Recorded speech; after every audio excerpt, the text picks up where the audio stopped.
Trending star Khesari Lal Yadav के top 5 गाने जिसे रिलीज होते ही गर्दा उड़ा दिए और धूम मचा दिए। लोगों ने बहुत ज्यादा पसंद किया और बहुत ज्यादा प्यार दी। खेसारी लाल का ये पांचों गाना यूट्यूब पर एक रिकॉर्ड खड़ा कर दिया। दोस्तों आइए जानते हैं ये पांचों गाना कौन कौन है। नंबर 1 पर है भतार बा मौगा। यह गाना खेसारी लाल यादव का हिट गाने में से एक है। खेसारी लाल के इस गाने पे 313 मिलियन प्लस व्यूज मिल चुके हैं। और नंबर 2 पर है पागल बनेले। इस गाने को 305 मिलियन से भी ज्यादा व्यूज मिल चुके हैं।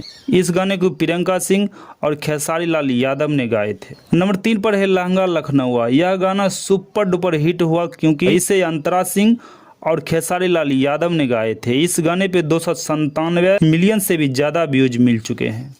और नंबर 4 पर है कूलर कुर्ती में लगा ला। यह गाना बहुत ज्यादा फेमस हुआ था। इस गाने को 285 मिलियन व्यूज मिल चुके हैं। और नंबर 5 पर है मरादा भी बच्चा बा। यह गाना बच्चे बच्चे की जुबान पर रटा हुआ है। इस गाने पर 230 मिलियन व्यूज का आंकड़ा पार कर गया है। दोस्तों यह वीडियो आपको कैसा लगा कमेंट में जाके जरूर लिखें।